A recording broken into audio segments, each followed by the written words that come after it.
Dr. Martha Beck is on Better Together with Ann and Heather, and she's going to make us so much better with a step-by-step guide to how to live with integrity in your life. Oprah calls her one of the smartest people she knows, and we get to talk to her, and you guys get to listen and learn from her. She really talks about integrity and about the process that you use to find your sense of purpose and emotional healing, and how to be free of mental suffering and really just live your best life by looking at yourself in an honest way and treating others in an honest way, and gives us all sorts of tips on how to do that. And this is something you don't want to miss. I promise. Let's get better together. We're better together with Ann and Heather. Hi, everybody. Welcome back to Better Together with Ann and Heather. Today, we have a show that I think fits right in line with exactly what we've decided to do with Better Together, and that is to bring on the experts, in this case, a doctor, a sociologist, an incredible speaker, a writer, author. Oprah calls her the smartest person she knows. Oh, well, okay. Today, you guys, here's a gift. We have Dr. Martha Beck, the smartest person Oprah knows, to bring to you. Heather, take it away. I don't know how you are going to introduce her in less than an hour, but go for it. Martha Beck, she holds 3 degrees, a BA, an MA, and a PhD from a little old school called Harvard University. She is a world-renowned coach, speaker, and writer for the Oprah magazine. She's authored several books, and her most recent book, The Way of Integrity, is a New York Times bestseller and an Oprah Book Club selection. We're so grateful to have you here today. Welcome. Oh, I'm so grateful to be here. Thank you so much. And today we want to focus and ask the question, how can you align with your inner truth to find the path to integrity, to step into your full capacity and infuse more joy into your life? And that's really what your latest book is about and what we want to dig into today. Absolutely. I don't know how it began. I think one of the most difficult things to do is to give people a guide to how to take on the responsibility of say, I want to live in integrity. I want to live with intent. I want to know how to do that. And what you do is break it down into 4 very specific categories. Would you like to describe your book and how it came to you? And then we'll kind of dig into how you began your journey in this incredible life that you're offering to give us some of the wisdom of today. Thank you. Yeah, cool. First of all, I just started out my life very unhappy and wanting to be very happy just for about 30 years. It didn't take long. Right. So I was looking for any way to be happy. And the word integrity, the way I'm using it here, means being whole, becoming whole again. So integrity just means intact. And I felt shredded, and I didn't know why. I just knew that, when an airplane is not in structural integrity, it will crash. And all structural integrity means is that all the parts work together. So I thought, okay, I've got to find integrity, but I'm completely in the dark. And then I read, you'll all be familiar with this, The Divine Comedy by Dante. And it starts out, in the middle of my life, I came to in a dark wood, and I had lost the right way. I didn't know where I came from, didn't know how I got there. And that really grabbed me. When I was 18 years old, I remember thinking, well, that's how I feel. So, a million years later, I come around to writing a book about integrity after I've worked with thousands of clients and everything. And I went back to Dante, and I thought he really kind of broke it down. So there are 4 parts. One is where he's in the dark and he doesn't know what to do. The next is where he goes through hell. He has to go into himself and find out where he's divided from the truth, because that's what's hurting, is that division from the truth. Then once he knows the truth inside, he has to behave differently outside. So once we know our truth, like in our therapist's office, the challenge then is to go out and live it with our friends, family, the public, against possible pressure. Because the only reason we lose integrity is that we're pushed to do so by socialization and sometimes trauma, but those are inflicted by other people. So when we get our integrity back, we're going to face pressure from the culture that made us lose our integrity. So in my case, I'm gay. I thought I was straight till I was like 31. And when I realized my true identity, I then had to live it. And that is what Dante calls purgatory. You're working your way toward your truth. And then at the top of that, it's a hill he has to climb. It starts to get easier and easier. And then there's a place where everything comes into harmony and clicks together and you find your integrity. And from there on, there's so much joy. There's so much efficacy. There's so much miracles start happening. I did not expect that. I just did this for the book. I thought I'm going to be in total integrity. I don't need to do any of the woo-woo stuff. Guess what? You get into your integrity, you start manifesting things like there is no tomorrow. It's really the way. So okay, I'm going to put a pin in you for 1 second. Well, first of all, we're going to stop with miracle. We're going to start with integrity and Dante. And I'm going to tell you that our audience, but including me, knows why Oprah calls you the smartest woman in the world. Because after about Dante and getting into the dark forest, we're like, beep, beep, beep, beep, help us out a little bit. So what I would like to do is first to find, and one of the things I find is the most a miracle about you, and I always say this too, love is a science. We are here to study something. You're trying to make logic for us out of what integrity is. And I would like to go back to the beginning of integrity and say, could you define for us what integrity is? Why do we want to be on this path? Why are we willing to go through the darkness? Why are we willing to get through up to purgatory to try to live through it to get us to the miracles and kind of break it down a little bit? Because I think our audience right now is just in the journey with us. We're saying, yes, we want to love. We want to know how to do it. Yes, we want to tell the truth. We want to know how to execute it. And you are really giving us the third component, which is to identify that if you want both of those things, integrity is the pathway to living it. Does that break down for you too, Heather? So, so what I'd really love for you to do is break down integrity for us and tell us why we're going to go through this journey with you, why you want to read your book. And I just got to tell you guys, you do not have to read Dante because Martha has broken it down for us in her book so that we can all understand those pathways. But I want you to identify integrity. It really feels like the active participation of love and truth. Yeah, you don't even have to put in the stuff about Dante. So integrity, a lot of us kind of hear it as a Sunday school word, like you got to be nice and it's kind of puritanical and yucky. That's not the way I mean it. The way I mean it is simply coming together to work as a whole. So integrity means intact. That's the literal meaning of it. And if our true selves are being reflected in every part of our lives, we are intact. Got it. And we're born that way. Every baby is born completely and totally herself or himself or themself. But probably before they even have language, we were all pressured away from our true selves, from our nature. We were pressured by the people around us, which I call culture. And every single one of us gets split in two that way. And we don't even know it. It happens before we have words. So then later we're just walking around going, why don't I feel good? Why am I looking for myself? I mean, where could myself have gone? We know we've lost ourselves, but we have no idea where to start looking. So when your life is out of line with how you feel, for example, you have talked about growing up in the Mormon church and feeling that the Mormon church treated women like second-class citizens and their views on women didn't align with how you felt about yourself. So would that be an example of not being in alignment? Perfect example. And sexism, racism, all of that stuff bothered me. But even when I was a little kid, before I understood those things, there was a feeling that things weren't working right inside me, that I wasn't, like I tried very hard to be a good girl. Nobody comes out of integrity because they're trying to be evil. Everyone does it trying to be good. So it doesn't even get to the point where you're talking about religion. It can just be a good girl behaves this way, and I want you to behave like a good girl. And so you do what your parents say is a good girl, but you feel bad.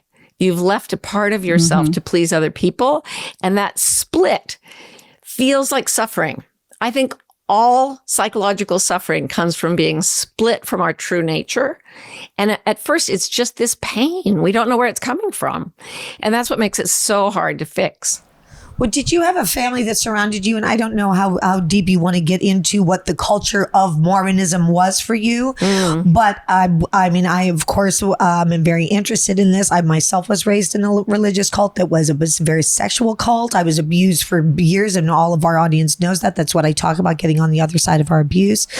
And I think you and I are in line a lot about what we say about the separation and distinction of ourselves away from that once we are given something that's not ours. And you talk about what goes into yourself. I say whatever goes in feeling bad, it's not yours, and you have to figure out how to give it away and give it back to where it belongs, and then you can release it. It becomes a badge of honor. And I think you speak a lot about that and what goes in. Were you surrounded by a family that was at all understanding of what you were going through? Were you in, I know that you were in a position where you were being mistreated, and I don't know how far you want to go into that.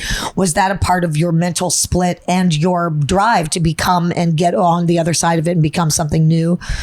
Yeah, I was raised, my siblings, I'm the seventh of 8 siblings, and I felt very loved by my siblings, and they were all kind of struggling. We were all struggling. We didn't know why. I remember having nightmares as a 3-4-year-old about Jesus coming across the Eastern Mountains and all the other people being lifted up to meet Jesus, and I couldn't be lifted up because I was bad. There was something bad about me. So that's just this basic thing that religions teach little kids, that they're somehow bad. So there was that, and my siblings were in it too. I was sexually abused by my father, who was a sort of, epic figure in Mormonism. My siblings don't agree with me on that, and I haven't spoken to most of them for a few decades, actually. It's kind of a pattern, don't you think? Yeah, it was a huge loss, but not as huge a loss as losing your entire self to a set of beliefs and practices that are being foisted on you that clearly cause suffering. And I think you're so right, Anne. If it hurts, it's not your truth. Well, it's not your choice. Certainly, if you had a choice, then we wouldn't make the choice to have something go in feeling bad. Are all of your siblings still a part of the church? They're not so much. I mean, I recently found out that a lot of them have sort of fallen away from it, but they haven't really reconnected with me. What I did was a betrayal. I wrote a book about Mormonism and about my history of abuse. And that was such a violation of the family code that I think it sort of just broke those relationships. Sound familiar? Say I have that. I know. I have the same exact thing. The reason why I'm asking you such specifics is because I think people need to know that this is the pattern, the sameness that I share with Martha is when you do this, when you tell the truth and you are so ostracized, and it's not just in a religious setting, although I do feel like there are a lot of children who have been sexually abused that has been shrouded in the lie of the religion that they have been doused with, that gives them the right to say that we're not in the truth. They are, and I really appreciate that you're courageous enough to tell the truth about that and the result of it, because I think the more of us that say so, the more we'll be willing to share. So I appreciate that very specifically. However, I do want to share as well, this is not just about a religious upbringing, and Martha's saying that too. This is about anything that separates yourself and distinguishes yourself from the suffering self and the one that lives in love. How did you start to find yourself and your path in that obviously world that was not being supported into the incredible scholar that you are, and get yourself to Harvard? Is that the next question you wanted to ask? I feel like I was guided by something that guides us all, and that is suffering. I mean, I know that sounds kind of paradoxical, but I think if it were anything less painful than suffering, we wouldn't go to the trouble of figuring out who we really are. So, like, what I went through a number of forms of suffering, and since I've been a coach, I've seen this in a lot of people who are split. And the first thing is you have negative emotions. You feel sad, you feel angry, you feel afraid all the time. Then you get physical symptoms. By the time I was 18, I was already in like a back brace and on crutches for reasons nobody could understand. I later was diagnosed with a lot of autoimmune diseases.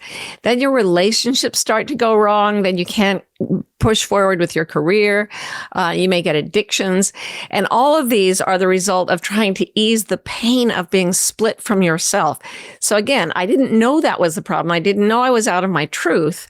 I was just hurting enough to go looking. Yes. And that leads us to our truth. would now be the appropriate time to talk about, because I'm very curious about that year of not lying that you did. and to get in line with your integrity, you decided that you were going to be truthful about everything. Can you talk a little bit about that?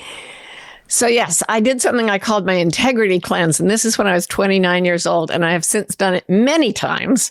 I called it an integrity cleanse, not that I was cleansing away integrity. I was cleansing away everything else. And my first thing was just like, okay, I was 29 years old. And they said all these wisdom traditions were telling me the truth will set you free. So I was like, okay, I won't lie for 365 days, not once, not in any way. And I do not recommend it. It set me free. It made me a happy person today, but it is not the easy way. How's that? I did not tell a single lie for a year. And you probably think, like, sitting here, I think, like, I don't tell lies, but then you think about it, and there's probably, like, different ways that you aren't truthful, right? Yeah. Little white lies. I mean, research shows that most people lie to each other 3 times in every 10-minute conversation. Wow. But it's just polite, you know? A lot of it's just politeness. I wasn't cheating on my taxes or my husband at the time or anything like that. I was just telling lies like, oh, I'm fine, when I was not. Right. So I stopped that and lost my, my religion, my family of origin, my whole community of origin, realized I was gay. So there went my marriage. I quit my job, my industry, didn't want to be a professor anymore. Left my home. Pretty much everything went onto that fire except my children. And the one thing I got back was my soul. So it was worth it. Well, I think it's really frightening for people when they hear about this. I don't like the word sacrifice very much, because I think that in the journey that I've taken in the truth, you only get and you only benefit out of life. And you talked about miracles, and I do think that when you start to live in love, you understand the benefits. But I don't know, it's a very difficult thing to show from the outside. And I think a lot of what we think about success means is what happens from the outside in. And you talk about that too. So you're talking about all the things that I would say, if I'm a person who's lived my life the way that it's supposed to be lived, and I've lived in the fundamentals of a good Christian life, or a good Samaritan would, or my parents told me, I have a good house. I do want my family around me. I do want my church around me, or my social group. I do. And you gave up all of that. So from the outside in, that looks like, hey man, I don't want to be a part of that, dude. Like, no, thank you. And you're saying, well, I got my soul. So one, I wanted to understand what soul means and what that gift is that you received, and the power of that gift being bigger than all of those things that the outside say we're crushing it. And I also know that you use one of the words, that I really like that we've spoken about a little, is the hustle. Once you're not getting all those outside things the way that you want. So I want to talk about the soul and why the hustle to get things rather than the soul is the win, and the win for you, and why you talk about it. Yeah, the hustle, it's so interesting. It's one word that had 5 definitions when I looked it up in dictionaries, and these were the definitions. Okay, the first one is to just move rapidly in a certain direction. Second one is to push someone else to move in a certain direction. The third one is to make something happen by force. The fourth one is swindle or cheat, and the fifth one is prostitute oneself. Right. So right there, people say, you got to have hustle. Well, there's some... What kind of hustle do you want? Yeah, right. Exactly. And I use the word prostitution, and I don't mean to say anything bad about sex workers, but what I mean is you sell bits of your life. Yeah. You sell yourself for something that is not actually worth yourself, and that is other people's approval. Or even money. You take a job you hate and you get money for it, and you go to work every day and you get money that supposedly makes your life good, but you're in hell because you hate your job. Or you're in a relationship where you've sold out and you're miserable, but it looks good, and that's all you're getting from it. And if that's all you're getting from it, your soul will not lie quietly down. It starts to raise a ruckus. It tells you things are bad. It creates illness. It creates addiction. And it says, get me out of here. I'd be surprised to know how many people are probably in that too, right? Lots. Americans are in that. My thing is, I don't think it's just our country. It's probably I mean, they live differently in other places. I feel like America specifically is really dedicated the Porsche, I need to the hustle. The hustle. Yeah, there's different reasons. We are a big hustle country. The American people are big on selling out to get glamour and wealth and fame. Other countries can be like very restrictive in other ways. Restrictive politically. Right now, we're recording this right after the Supreme Court overturned Roe versus Wade. Right. That's not a hustle thing. That's restriction by government of personal freedoms. And that's why it feels so scary and horrible to so many of us. And, right there, if you've got that feeling in you, the scary, horrible feeling, is because part of you is saying, no, you can't actually lie down and accept that and stay in your integrity.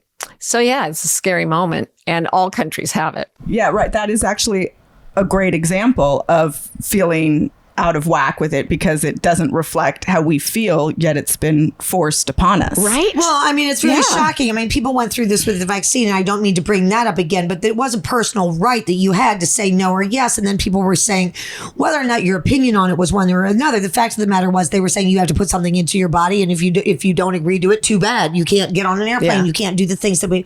Now, that's a personal right. Well, this that was is different because it is different in its disease. I'm just saying, I understand that, but you're still saying that you need to do something, and if you don't agree with it yourself, you have to do it anyway. We just had some laws turned over in Florida, and we now have a system that is saying whether or not you agree with it or not, what you do with your body, we're going to take control of, and it's beginning to catapult itself into other arenas and areas where basically what we're doing is looking back in time rather than looking forward, creating and generating something that is in forward movement, and we're looking backwards and saying, you know what I want to do? I want to go dig up the thing that's already been made forward, and we're going to push it back, which is the exact opposite of how the universe works. The universe works in forward motion. It cannot look back. It doesn't go, gee, I forgot granddad's billionth birthday. I'm going to go back and give him a tie.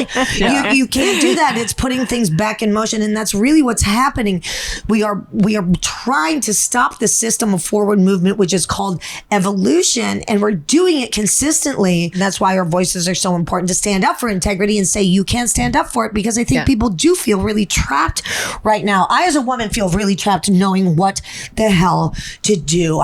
We've already stood up. I saw one of the things yesterday, a woman saying, I stood up for this already in the 60s. Here I am standing up again. Yeah, Gloria Steinem was interviewed on it. And how can we be doing this twice? And why do we want to? Why are vasectomies still allowed?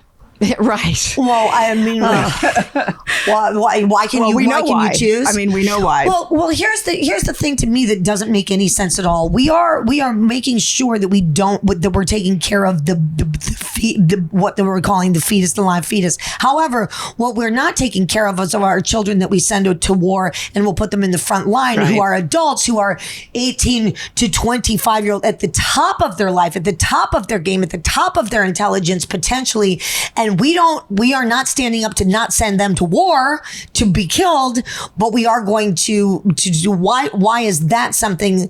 It's an exact contradiction of what life is, and I think this is the not making sense. We're not making sense out of the nonsense, and we're not standing up to make sense out of the nonsense, and that's why all of these things are able to bubble up, because we're not telling the truth about what is actually really happening. What's actually really happening is that we're sending our children to war still. And that is creating disease and hurt and shame and sorrow in our lives. And we're trying to stand up for ourselves, and we don't know how to do it because life doesn't really make any sense when we'll kill our children willingly. Yeah, the hypocrisy of the system is just everywhere. I could, that example is brilliant. I could cite 1,000 more. And the whole thing is that there's a very corrupt external culture, but it goes to war on anything that tries to sort of rock its boat. So you could get a little kid saying, wow, I was born a girl, but I feel like a boy. Yes. And people in Congress will be shouting that child is threatening their way of life. And here's the thing, they actually are. They are. Because insisting that people only divide into two genders, insisting that marriage looks a certain way and parenting looks a certain way, all of that cultural pressure is going to be disrupted if people become truly themselves and begin doing it out loud. Because they'll be empowered, and God knows you can't overpower somebody who's empowered. You can't overpower a culture that's empowered.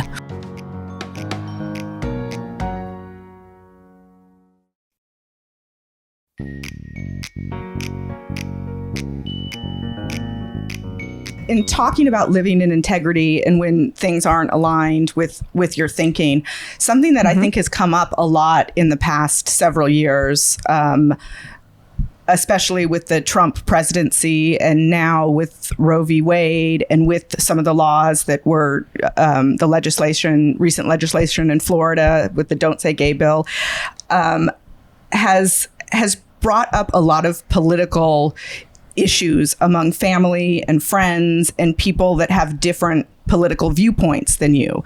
And it's a very difficult thing to navigate. I found that I was able to navigate through the Trump era without too much.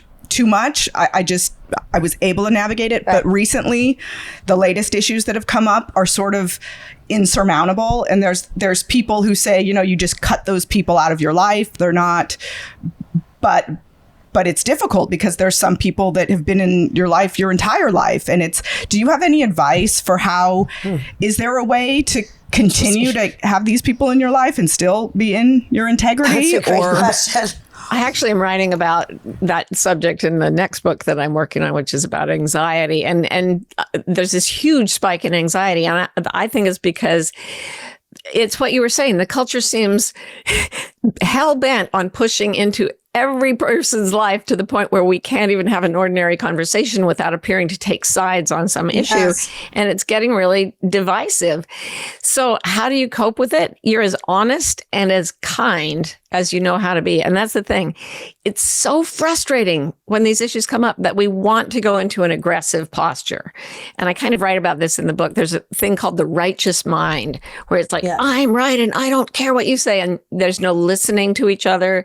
There's no communication. If you can get away from that righteous mind, and if you can be present and listen to someone, it may be that you just go, okay, we don't have anything in common. I will see you later. And it's not, this sounds horrible, but it's not that big a loss because you're just going to be arguing the entire time. You'll have to grieve the relationship, but it's not that big a loss. But if you can get into your own integrity, which involves treating other people the way you would want to be treated, then very often, if you listen enough, people will start to soften and they will come to meet you. And that's when minds start to change. And I just take it as my responsibility to be the first one not to pick up a weapon, but to sit with compassion and empathy. Well, I would pick up a weapon if I felt, I have a brown belt in martial arts. I would fight if I had to. But yeah, not to be the first one to pick up a weapon, but the first one to listen with kindness. So if you see somebody posting something on social media that you absolutely are horrified by and disagree with and is remotely racist, you don't say anything? You see what's in your integrity. Yeah. You go inside. I mean, for 10 years after I left Mormonism, it didn't feel right to talk about my sexual abuse and what I felt were the hypocrisies in Mormon culture. And then 10 years later, it was like, now it's time.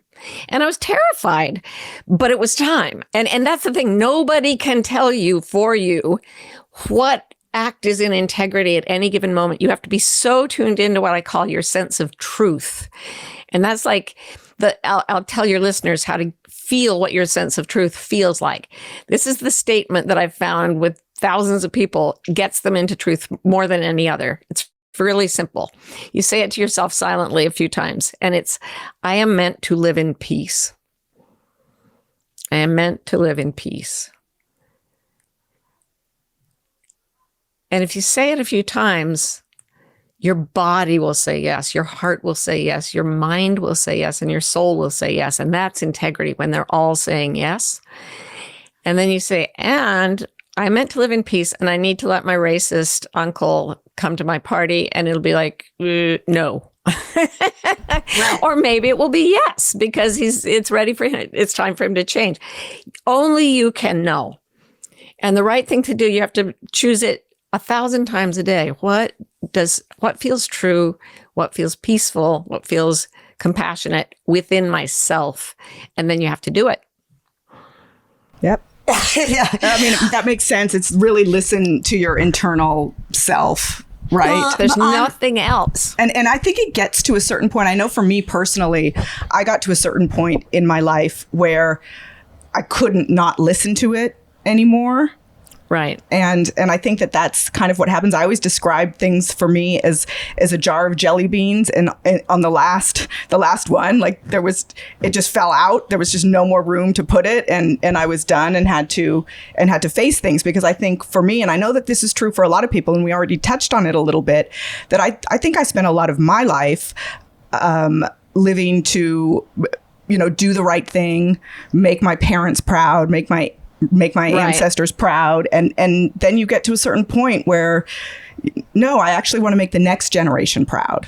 I want to make my kids proud. And that's a different path than what, and I want to make myself proud. And you start living for yourself and for the next generation rather than for the last generation, if that makes sense. Well, I mean, for me, it's very difficult to be in a situation where I know that I want to change the mind of the person who has the opinion that differs from mine. And that's what you're saying, getting into a conversation, getting into a thing, knowing that even if I come in kindness or living in loving kindness is the active participation of Better Together, to try to enjoin that other point of view. The fact of the matter is, I do not believe, and I will never believe, and I don't agree that the universe has anything that supports division, because the only thing that gets us further is a +1. And that's just math. One of the things that I like that you talk a lot about is math. I try to break things down in terms of my own system is mathematical in terms of how I'm trying to further or go farther. And so when I try to actively participate in conversation that I differ with, when Heather and I used to joke about words that I couldn't say before, and one of the words was God, and one of the words was whatever we couldn't say. I did say you couldn't say God. I know, it was but we would look for different definitions. So I call God Kiki now because it's her grandfather's name. But one of these words, and I understand it's a funny word, but it's deposit, because when I talk about thinking of what you are doing in every single day from the moment you wake up, and this is really, now I'm going to go back to your book, talking about when we wake up in the morning, and you really talk about when I wake up in the morning, you want to wake up and get out of bed, and you're like a cheerleader for yourself, and yay, hurrah, I'm going to go. And I thought when I first started reading the book, I'm like, okay, this is I try that sometimes. I tried that this morning. I was like, it's going to be a good day. You're going to accomplish a lot. You're awesome. You go, girl. But it was forced because I was tired. And it's a promise that you give if you get through the 4 steps of integrity. And what I see that is my active participation in that is, and what gives me the joy. And sometimes it's not that feeling of like, yippee, I just feel so friggin' great. Like I woke up this morning, I have a head cold and I've been trying to get rid of whatever. It's not, we have to remember that we have 3 parts of our body that are actively participating. Our mind, as you say, the soul, our minds, our hearts, and our bodies. And each one of them can guide the way to that feeling. You don't need, it's like one can take up the oar for the other if the other one's feeling down. So to me, sometimes it's about what you deposit. Am I depositing the thing first that I think is going to further the intention of my day? And that can relate to, I'm feeling good about what I'm doing. You don't necessarily need to feel like you're just bubbling up like you just had the best glass of champagne and somebody just asked you to marry them that you really want, and you're pregnant, and my God, you just got $1 million in the mail, which is sometimes what we think in the mail. When I'd like to get it in the mail. When we think about when people are talking about healthy things or how we want to live our lives, the inner joy with yourself is, and I think this is where where intent and intention really come together in depositing what it is that you feel will further yourself and your community around you, and thereby further the world around you and make it better.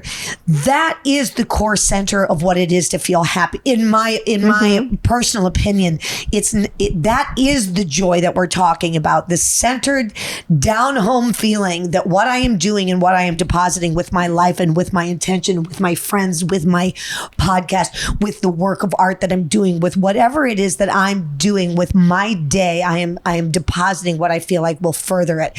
And that intention is more than anything what I get. That's my hardcore argument for don't look back at the things that we have already done to further our communities, like laws that give us the rights to be who we are. If we're looking backwards, then that is a negative on the universe. It is mathematically wrong, not something that has anything to do with opinion. We are going backwards in an equation that doesn't work for society or for the laws of the universe, and that is negating the universe and the laws of God, and that is just true mathematics. Wow. Actually, I don't like leap out of bed every morning. What I do in the morning is I go, my soul is always happy, and I go, how you doing? To my body and my heart and my mind. And sometimes they'll go, oh, not so good. And I think, oh, that's okay. We'll take care of you today. And then comes the joy. But you're always caring for yourself. There's always kindness. That's to yourself.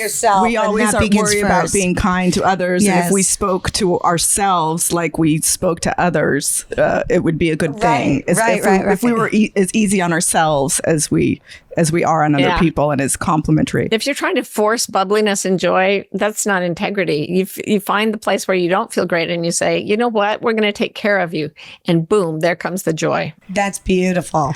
So I should have said, you're tired. I know you're tired. Exactly. But you know what? You're going to wake up. You're going to feel better. You've got this great interview this morning, today with somebody you're really excited to talk to, and it's going to be great. And then you give yourself the +1. You give yourself the +1 that you are. Like, yes, I'm acknowledging who I am. Otherwise, you're hustling yourself. But right there, that's where the hustle comes in. Right there was me lying. Yeah.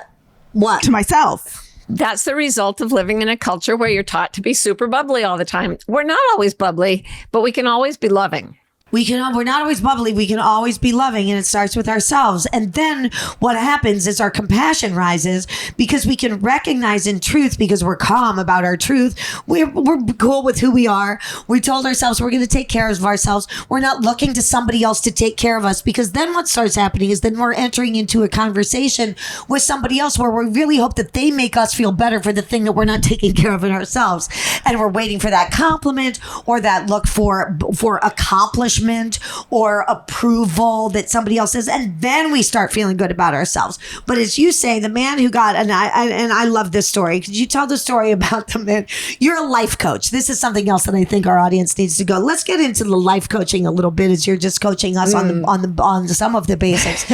What is what you are teaching as a professor that you denied? You said, I don't want to do this anymore. I want to change this up, and I want to go into life coaching. Yeah, it wasn't a choice I made consciously. I decided I didn't like teaching the same theories over and over and over. I was excited by the theories when I learned them, but then I didn't want to keep repeating them. What were you teaching? I taught social science, a variety of different social sciences, and then I taught business school. And that's where I thought, oh, you know what I am interested in is I'm interested in helping my students develop their careers. So I made a career development course, and it was very popular. And the students started asking me to work with them just straight across for money. And I was like, what is that? And they said, it's life coaching. And I was like, okay. Wow. And yeah, it just sort of evolved out of doing what I really love. And so the sessions would include can you give us, for people who don't know, because I think that concept for people when they hear a life coach, what is that? Right. Well, I like to say that a life coach is to a therapist what a trainer is to a doctor. So a doctor gets you to healthy and a trainer gets you to top fitness. And a therapist will get you to mentally well, but a coach can get you to top whatever it is in your life that you want to do. Top performance, top joy, efficacy, whatever. Can you define efficacy for us? Effective. But it sounds like it's an effective goal for the effectiveness of your life. Yeah, we look at any place of less satisfaction. So if you feel awful, we try to make your life feel better. If you feel great, we still try to make your life feel better. And the idea is just that we're on a big adventure here. And why not enjoy it as much as we possibly can and leave the world a better place than we found it, and just generally be better people. I'm trying to think of some of the things that our listeners might want to ask you if they were here. And I think that a lot of people struggle with not really having a life purpose or calling, if somebody is struggling with that, with really the purpose of their life, where would you tell them to start, or what advice could we give to those people?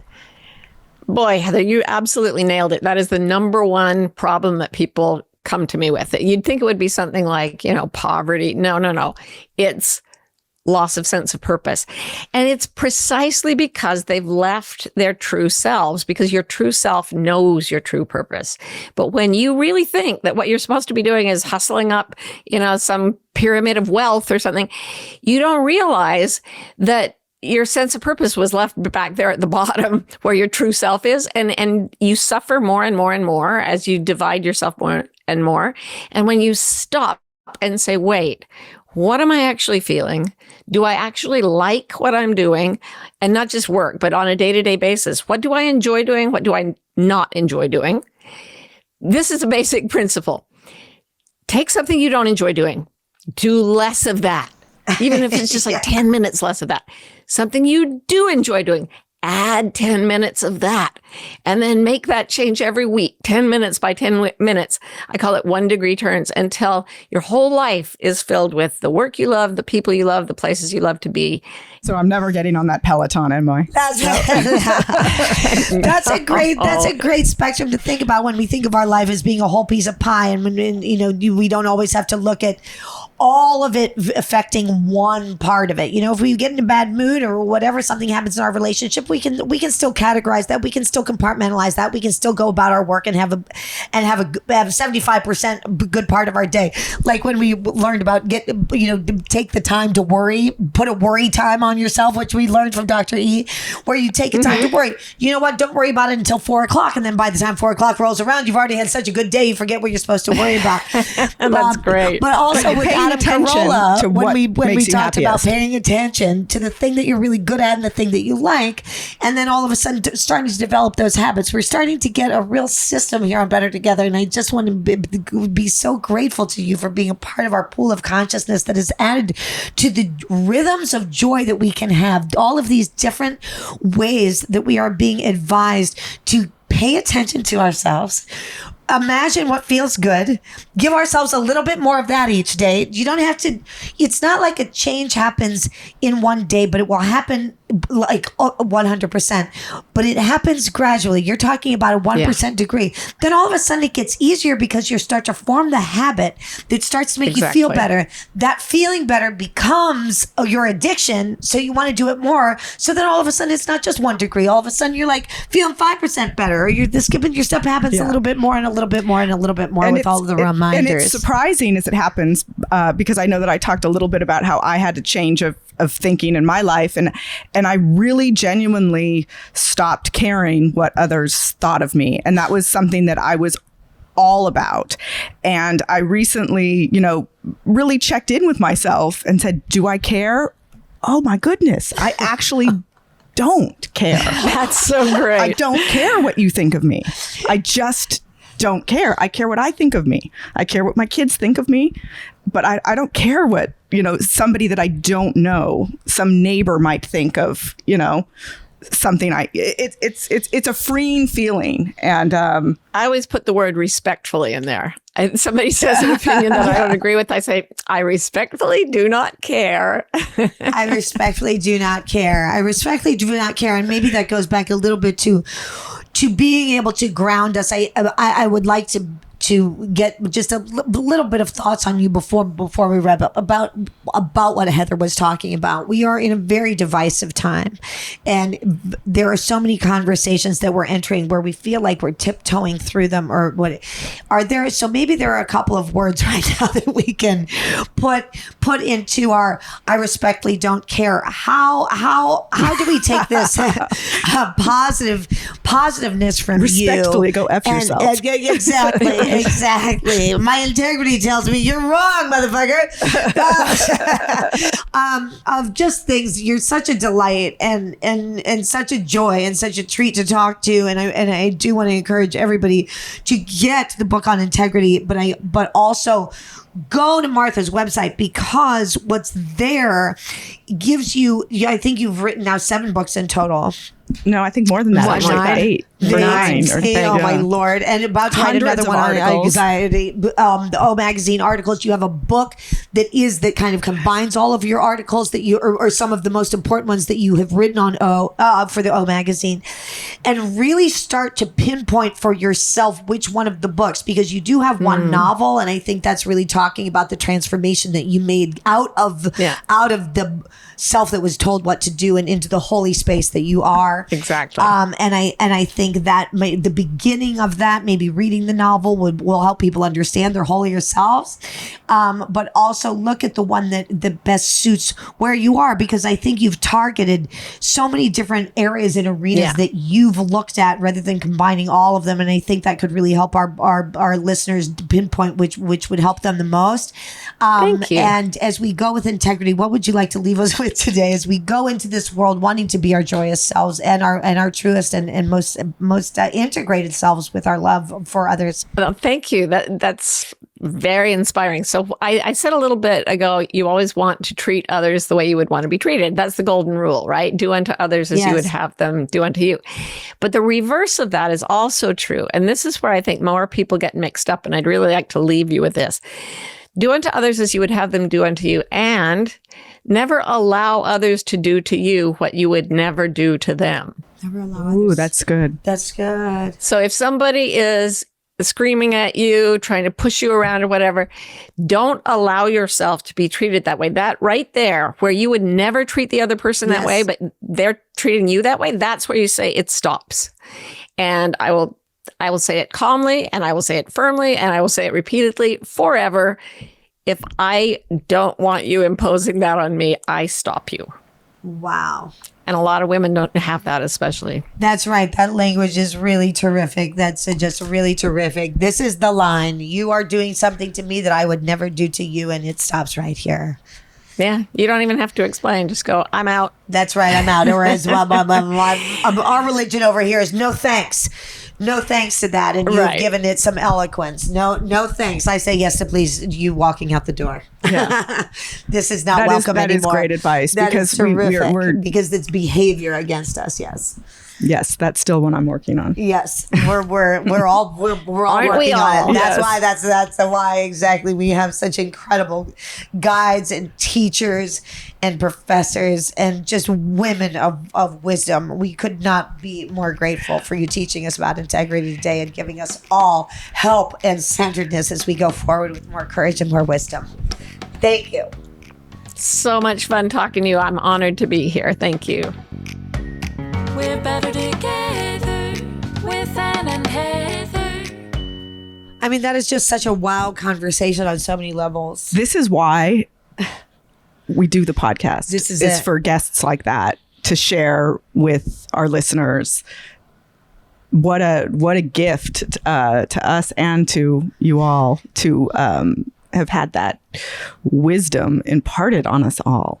I took a lot away from that. I did too. I mean, begin. It's all swirling through my head because it's like from the minute you wake up in the morning to the minute you go to bed, it feels like there's a system for you to keep in tune with yourself by checking in with yourself. And I think that we all know, if we really just ask ourselves, we all know what she's talking about. That's right. You can check in with yourself, and you know instantly if something feels good or bad or like a lie or you're fooling yourself, or And we don't pay attention to that oftentimes. No. We tamp it down because we think like, oh, we have to do this. So let's not even pay that any mind. But you actually, what if you didn't have to do that? What if you didn't do? What if you didn't have to take that shit? What if you didn't have to do the things you didn't want to do? Right. What if you thought about it differently and reorganized your way of thinking to doing what felt good to you? I mean, when you think about this, imagine if we did this integrity cleanse for 365 days.